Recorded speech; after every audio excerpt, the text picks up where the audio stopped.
Hello students, इस video में हम लोग क्लास 10th हिस्ट्री का chapter 1 the rise of nationalism in Europe को यहाँ पर हम लोग पढ़ेंगे। तो ये चैप्टर जो है आपके एग्जाम के पॉइंट ऑफ व्यू से बहुत ही ज़्यादा इंपॉर्टेंट है और बहुत सारे क्वेश्चन जो है इस चैप्टर से पूछे जाते हैं आपके एग्जाम में।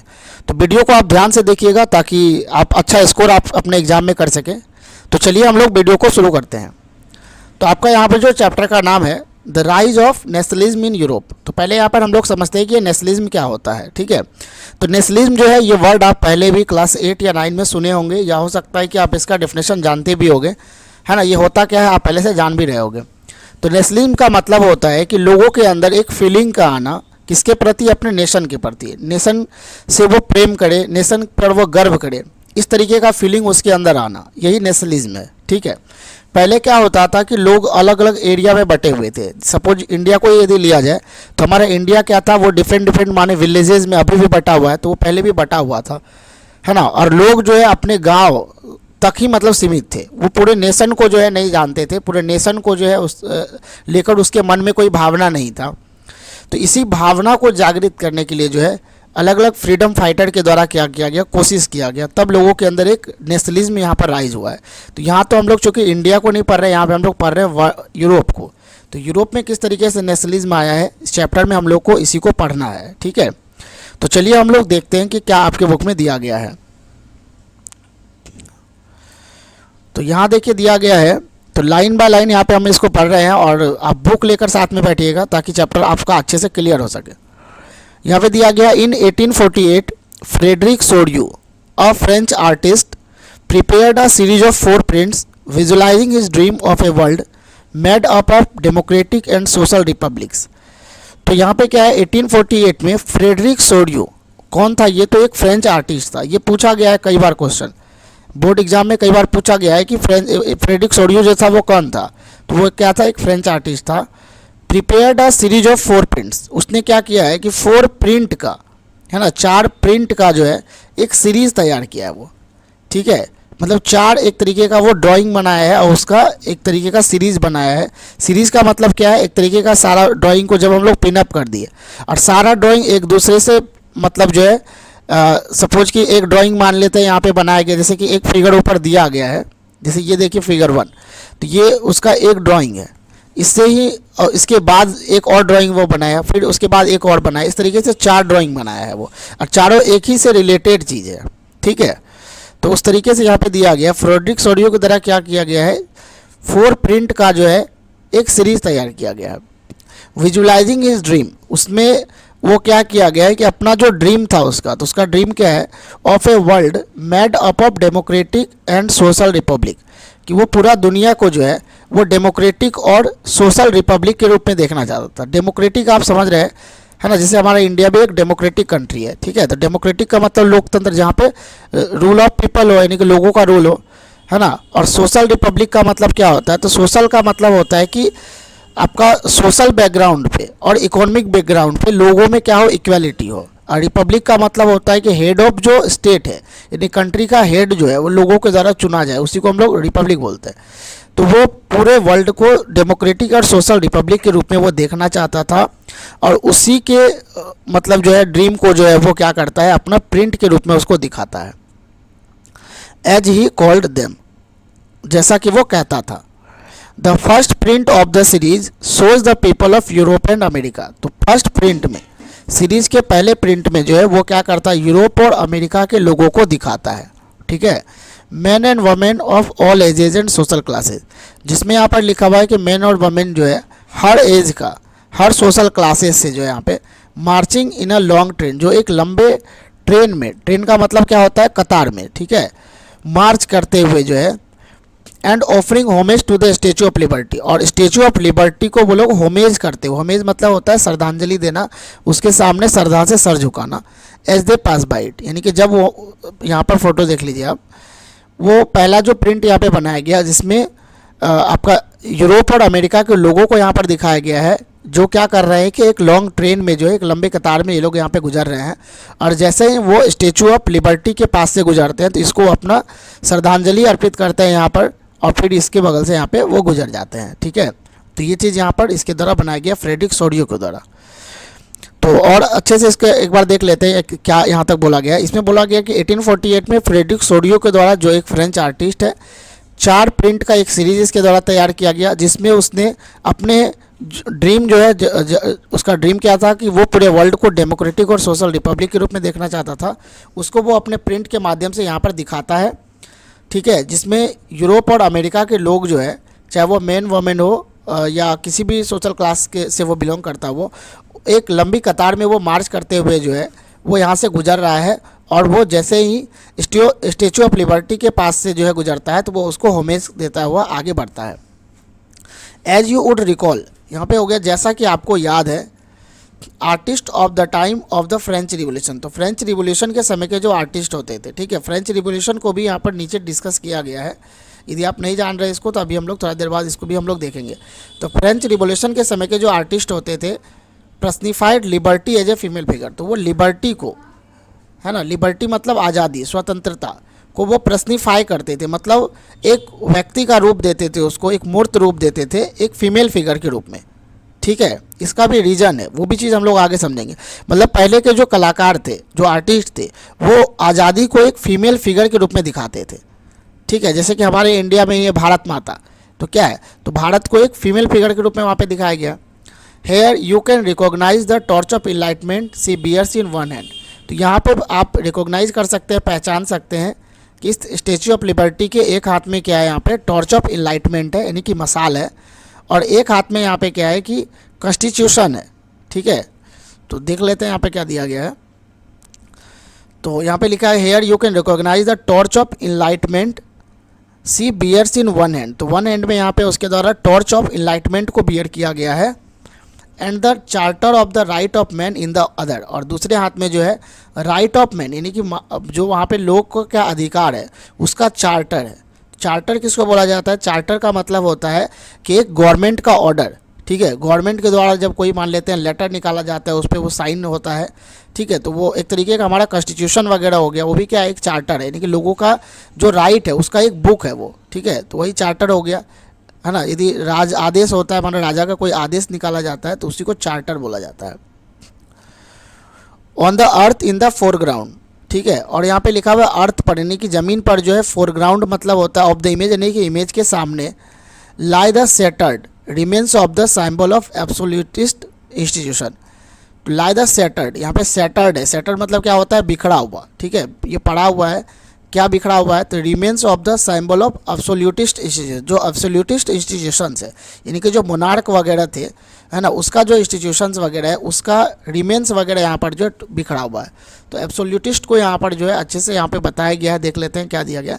एब्सोल्यूटिस्ट यहाँ पे लिया गया लिटरली अ गवर्नमेंट और a system of rule that has no restraint on the power exercise. मतलब एक ऐसा सरकार या एक ऐसा रूल जिसमें उस गवर्नमेंट के पावर पे किसी तरीके का रेस्ट्रेंट ना हो, मतलब रोक ना हो, यानी कि कोई एक व्यक्ति है, एक मोनार्क है, वो रूल कर रहा है किसी भी कंट्री पे और वो जो चाहेगा वही होगा, इसके पावर को रोकने वाला कोई नहीं है, तो इसी को हम लोग बोला जाता है एब्सोल्यूटिस्ट। यानी कोई मोनार्क जो अपने हिसाब से जो है कंट्री पे रूल कर रहा है ना, सिर्फ उसी का पावर चल रहा है, उसके पावर को लिमिट करने के लिए यानी रोकने के लिए कोई वहाँ पर नहीं मौजूद है, तो उसी को एब्सोल्यूटिस्ट मोनार्क बोला जाता है, ठीक है, वो एब्सोल्यूटिस्ट गवर्नमेंट हो गया। In history the term refers to a form of monarchical government that was centralised, militarised and repressive. तो हिस्ट्री में जो है यहाँ पर ये जो टर्म है आपका एब्सोल्यूटिस्ट का, है ना, इसका मतलब है कि एक मोनार्किकल गवर्नमेंट जो क्या हो, सेंट्रलाइज्ड हो, मतलब जहाँ पावर क्या हो, सेंट्रलाइज हो, किसी एक हाथ में, एक मोनार्क के हाथ में आपका, वो मिलिट्री वगैरह का यूज़ करके जो है सेना वगैरह का यूज़ करता हो, और रिप्रेसिव हो गवर्नमेंट। रिप्रेसिव का मतलब होता है दमनकारी, मतलब कि लोगों पर वो क्या करता हो, अत्याचार करता हो। तो इस तरीके का गवर्नमेंट के लिए जो है एब्सोल्यूटिस्ट वर्ड को यूज़ किया जाता है, ठीक है।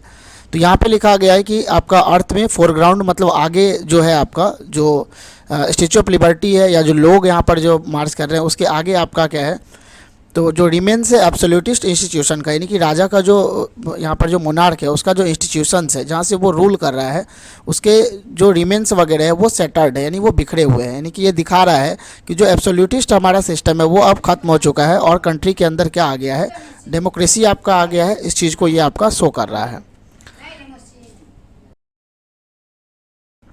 In Sorrieu's utopian vision the people of the world are grouped as distinct nations. तो सोर्यूस के यूटोपियन विजन में, तो यूटोपियन क्या है यहाँ पर दिया गया है, इस चीज़ को हम लोग देखते हैं एक बार। तो यूटोपियन यहाँ पे दिया गया a vision of a society, यानी एक ऐसे सोसाइटी का विजन है ना, एक ऐसे सोसाइटी का dream that is so ideal, जो इतना ज़्यादा आइडियल हो, that is unlikely to actual exist, जो एक्चुअल में एग्जिस्ट करना क्या हो, अनलाइकली हो। अनलाइकली का मतलब क्या हो, इम्पॉसिबल हो, वो पॉसिबल नहीं हो, है ना, वो नॉट पॉसिबल हो। ठीक है, तो यहाँ पर यूटोपियन का मतलब हो गया कि एक ऐसा सोसाइटी का विजन मतलब रखना, एक ऐसा सोसाइटी चाहना जो एक्चुअल में एग्जिस्ट ही नहीं कर सकता हो, उसी को यूटोपियन यहाँ पे बोला गया है।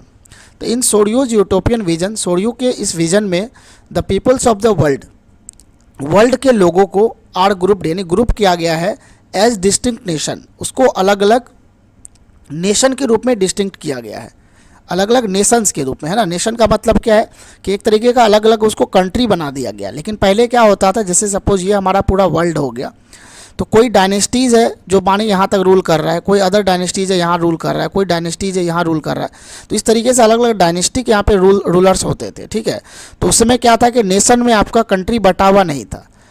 ठीक है, तो लेकिन यहाँ पर जो दिखाया गया है वो अलग अलग नेशंस में यहाँ पे बांट के इसको दिखाया गया। जैसे मानिए सपोज ये जर्मनी है, कोई अदर कंट्री है, कोई आपका स्विट्ज़रलैंड है, कोई अदर कंट्री, इस तरीके से अलग अलग कंट्री के रूप में इसको डिवाइड करके यहाँ पे दिखाया गया है। वो उसके बाद लिखा है हाँ, distinct nation identified through their flags, तो अलग अलग नेशंस को आइडेंटिफाई किया जा सकता है, उसको पहचाना जा सकता है उसके फ्लैग्स के थ्रू और उसके नेशनल कॉस्ट्यूम के थ्रू। तो फिगर आप देख के इसको देख सकते हैं। लीडिंग द प्रोसेशन, तो प्रोसेशन को लीड करते हुए, लीड करना मतलब क्या, उससे आगे आगे चलना प्रोसेशन के, प्रोसेशन मतलब जुलूस, तो जुलूस को लीड करते हुए वे past the statue of liberty, जो स्टैचू ऑफ लिबर्टी को क्या कर चुके हैं, पार कर चुके हैं, are the united states and switzerland. वो कौन है, यूनाइटेड स्टेट और स्विट्ज़रलैंड है। यूनाइटेड स्टेट और स्विट्ज़रलैंड जो है वो प्रोसेशन को लीड कर रहे हैं और स्टैचू ऑफ लिबर्टी से गुजर चुके हैं। विच बाय दिस टाइम वे आर ऑलरेडी नेशन स्टेट, जो उस समय तक नेशन स्टेट बन चुके थे, इसीलिए कि इसको स्टैचू ऑफ लिबर्टी के बाद दिखाया गया है, यानी उसको प्रोसेशन को लीड करता हुआ दिखाया गया है। ठीक है, तो उस समय नेशन स्टेट क्या होता था, इस चीज़ को भी हम लोग पढ़ेंगे आगे, आपका इसका दिया गया है डिफाइन, इसलिए कि हम नहीं बता रहे हैं अभी, थोड़ा देर के बाद इसको भी हम लोग समझेंगे। उसके बाद यहाँ पे लिखा है France identifiable by the revolutionary try colour, जिसको रिवोल्यूशनरी ट्राई कलर के द्वारा आइडेंटिफाई किया जा सकता है जस्ट रीच द स्टेचू, जो अभी जस्ट जो है वो स्टेचू तक पहुँचा है। ठीक है, she is followed by the people of Germany, और फ्रांस को यहाँ पे फॉलो करता हुआ आ रहा है कौन, जर्मनी के लोग। जर्मनी के लोग फ्रांस के जस्ट पीछे हैं। Bearing the black red and gold flag, जो अपने हाथ में ब्लैक रेड और गोल्ड फ्लैग जो कलर का फ्लैग जो है वो लिए हुए हैं। तो आप फोटो में उसको देख लीजिए, फिगर में दिया गया है। Interestingly, at the time when Soryu created this image, the German people did not yet exist as a United Nations। और यहाँ पर लिखा गया है कि जब फ्रेडरिक सोर्यू के द्वारा ये इमेज बनाया गया था, उस समय तक जर्मन पीपल जो थे वो एक यूनाइटेड नेशन के रूप में एग्जिस्ट नहीं करते थे, यानी वो नेशन स्टेट नहीं बने थे, इसलिए कि उसको पीछे दिखाया गया है। The flag they carry is an expression of liberal hope इन 1848, तो ये जो फ्लैग उसके द्वारा कैरी किया गया है ना, वो एक लिबरल होप है, मतलब एक इस तरीके का आशा है 1848 में, जो कि यहाँ पर बनाया गया है फिगर को, कि आगे चलकर जर्मन स्पीकिंग जो यहाँ पे लोग हैं, जो अलग अलग जो लोग हैं यहाँ पे, वो एक नेशन स्टेट में क्या हो जाएंगे, वो मतलब नेशन स्टेट में आपका आ जाएंगे एक डेमोक्रेटिक कॉन्स्टिट्यूशन के अंडर जो है। तो इस तरीके का अपना एक सोच दिखाया गया है 1848 में फ्रेडरिक सोर्यू के द्वारा। उस समय तक जर्मनी जो है नेशन स्टेट यहाँ पे बना नहीं था। फॉलोइंग द जर्मन पीपल, अब लिखा है जर्मन पीपल को फॉलो करते हुए, नहीं उसके पीछे जो है पीपल्स ऑफ ऑस्ट्रिया है आपका, the kingdom of two Sicilies है, लोम्बार्डी है, पोलैंड है, इंग्लैंड है, आयरलैंड, हंगरी, रसिया, ये सारे कंट्री जो है उसको फॉलो कर रहे हैं। फ्रॉम द हेवेंस एवब, अब लिखा है ऊपर हेवन से जो है आपका, है ना, Christ saints and angels gaze upon the scene, वो इस सीन को क्या कर रहे हैं, वो देख रहे हैं। ठीक है, तो यहाँ पे देखिए ऊपर आपका जो है फिगर में एक बार, तो इस फिगर में क्या है कि ऊपर में देखिए आपका एंजल्स है, क्रिस्ट है, अलग अलग सेंट्स जो है इस फिगर को क्या कर रहे हैं, वो देख रहे हैं, है ना। गेज अपॉन मतलब होता है टकटकी निगाह से देखना, यानी ध्यान से देखना। तो उसके बाद यहाँ पे दिया गया they have been used by the artist to symbolise fraternity among the nation of the world, तो ऐसा क्यों किया गया आर्टिस्ट के द्वारा, अलग अलग जो है क्रिस्ट सेंट्स एंजल्स को दिखाया गया है। तो इसका रीज़न यहाँ पर है कि आर्टिस्ट जो है वो नेशन ऑफ द वर्ल्ड के बीच जो है, यानी कि अलग अलग जो कंट्री है उसके बीच फ्रेटर्निटी को सिंबलाइज करने के लिए, ये बताने के लिए कि किस तरीके से अलग अलग जो गॉड्स है वो हम लोगों को देख रहे हैं, हम लोगों को आशीर्वाद दे रहे हैं, वो सब एक साथ है। तो हम लोगों को भी क्या करना चाहिए, एक साथ रहना चाहिए, भाई भाई की तरह रहना चाहिए। तो फ्रेटर्निटी को दिखाने के लिए ऐसा किया गया है ना। फिर यहाँ पे दिया गया this chapter will deal with many of the issues visualised by studio in figure 1। तो फिगर 1 में यहाँ पे सोडियो के द्वारा जो यहाँ पर दिखाया गया इसी चीज़ के बारे में हम लोग जो इस चैप्टर में डील करेंगे, ठीक है। अलग अलग इशूज़ को यहाँ पर देखेंगे। ड्यूरिंग द 19th सेंचुरी के दौरान nationalism emerge as a force. Nationalism जो है एक फोर्स के रूप में ये इमर्ज हुआ, एक ऐसा ताकत के रूप में आया 19th सेंचुरी के ड्यूरिंग जो है, which brought about sweeping change in the political and mental world of Europe. जिसने यूरोप में यहाँ पर लिखा है उसके पॉलिटिकल सिस्टम में जो है एक बदलाव ला कर रख दिया, ठीक है। जब लोग में अंदर नेशनलिज्म आया तो लोग जो पहले से जो एब्सोल्यूटिस्ट जो यहाँ पर इंस्टीट्यूशन थे, जो मोनार्क थे, उसके खिलाफ लोग हो गए और वो डेमोक्रेसी वगैरह का डिमांड करने लगे, ठीक है। तो उसमें चेंजेस वगैरह आया है जिसको हम लोग यहाँ पे इस चैप्टर में पढ़ेंगे। The end result of this changes, और इस रिजल्ट का मतलब इसका रिजल्ट क्या हुआ, the emergence of the nation state, की नेशन स्टेट बिल्ड हुआ है in place of the multinational dynastic empires of Europe. तो यूरोप में अलग अलग जो यहाँ पे डायनेस्टीज वगैरह रूल कर रहे थे उसके जगह पे अब नेशन स्टेट बिल्ड हुआ है। तो नेशन स्टेट क्या होता है इस चीज़ को भी हम लोग आगे पढ़ेंगे। The concept and practices of a modern state in which a centralized power exercised sovereign control over a clearly defined territory had been developing over a long period of time in Europe। तो modern state का concept क्या था, modern state को यहाँ पे define किया गया। Modern state में क्या होता था, जो पावर होता था वो सेंट्रलाइज होता था और एक सॉवरेन कंट्रोल होता था, ठीक है, ओवर ए क्लियरली डिफाइंड टेरिटोरी। और हमारा स्टेट जो है उसका टेरिटोरी आपका डिफाइन होता था। Had been developing over a long period of time, जो एक लंबे समय के बाद जो है डेवलप हुआ यूरोप में। लेकिन जो नेशन स्टेट है, तो नेशन स्टेट का मतलब था was one in which the majority of its citizen and not only its ruler came to develop a sense of common identity and shared history of descent. Nation state का मतलब है कि country के अंदर रहने वाले जो सिटीजन्स है ना, केवल रूलर नहीं, रूलर भी जिसमें शामिल है, रूलर और सिटीजन यानी सारे लोग जो है उसका कॉमन आइडेंटिटी हो, एंड शेयर्ड हिस्ट्री और डिसेंट, और जिसका हिस्ट्री कॉमन हो यानी सारा लोग जो है उसका हिस्ट्री कॉमन हो, उसके अंदर कुछ कॉमननेस हो, उसी को यहाँ पर नेशन स्टेट बोला गया है। This commonness did not exist from time immemorial. तो ये जो कॉमननेस है उसके अंदर है वो शुरू से नहीं था। It was force through struggle. ये कहाँ से आया, तो स्ट्रगल के दौरान आया, through the actions of leaders and the common people. जब कॉमन पीपल और लीडर्स जो है वो मिलकर लड़ाई लड़े एब्सोल्यूटिस्ट मोनार्क के साथ जो है, तो उसके अंदर एक कॉमननेस आया, यानी कि उस सब मिल के लड़ाई लड़े हैं तो वो सब क्या हो गया, एक यूनाइट हो गए वो लोग, और इसी तरीके से जो है उसका हिस्ट्री क्या हो गया, कॉमन हो गया, ठीक है। तो उसके द्वारा जो स्टेट बनाया गया उसी को यहाँ पे नेशन स्टेट का नाम दिया गया है। This chapter will look at the diverse process through which nation state and nationalism came into being in 19th century. तो इस चैप्टर में हम लोग पढ़ेंगे कि नेशन स्टेट जो है किस तरीके से कंट्री के अंदर बना है, अलग अलग उसका प्रोसेस क्या रहा, और नेशनलिज्म वगैरह किस तरीके से आया है लोगों के अंदर जो है, इसी चीज़ को यहाँ पे हम लोग पढ़ेंगे। तो ये जो यहाँ पे एक इंट्रो था आपका, अब मेन आपका चैप्टर यहाँ पे शुरू हो रहा है, लेकिन इससे भी आपका फ्रेडरिक सोडियो से क्वेश्चन पूछा जाता है, ठीक है, तो उसको भी आपको अच्छे से पढ़ना है।